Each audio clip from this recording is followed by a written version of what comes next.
Let me ask you, when was the last time you thought about your bones? I know for a fact that you think about your hair, you think about your skin, you think about your weight, but not bones. And the truth about bones for women post 40 is that they are changing.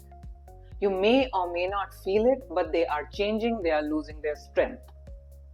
And also, 1 out of 3 women across the globe suffer from osteoporosis, which is a figure much higher than breast cancer. And it is not that we cannot do anything about it and we have to live with it. There is a lot we can do to fix it. Like I said, I know we don't think about bones that often. So let's revisit and see what is happening with them inside our bodies and what all we can do to take care of them. Firstly, what are bones made of? So bones are not just the hard structure that you think. They are living organisms.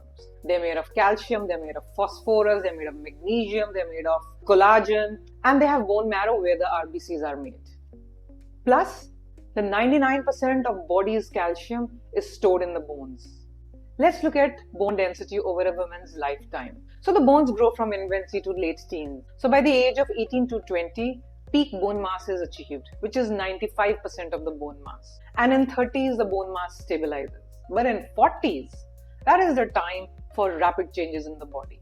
And the bone breakdown is higher than the bone buildup. Bones are constantly being broken down and rebuilt through a process called remodeling. This is when conditions of osteopenia, which is the early stages of osteoporosis, and osteoporosis begin to show up. Whereas in 50s, the bone breakdown is much higher.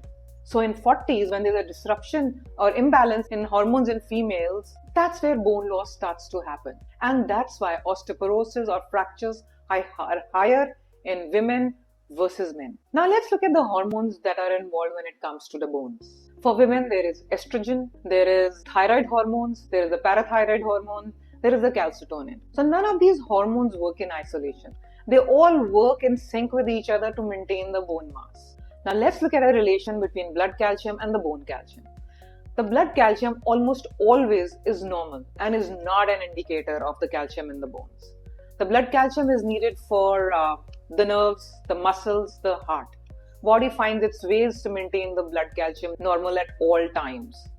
And do you know, in adults, the bone marrow in the hip bone, the spinal cord bone, the breast bone are very important in the production of RBCs.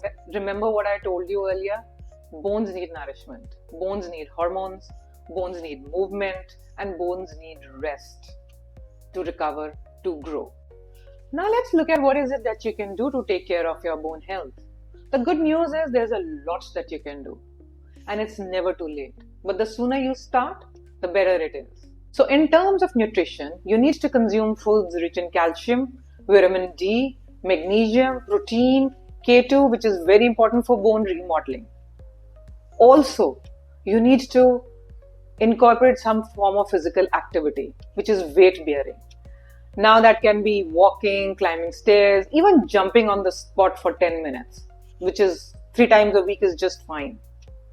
Believe it or not, this kind of stress is when the bone density increases and when the calcium assimilation happens in the bones. You need to take care of your sleep because bones are made when you're sleeping. You need to get sunlight.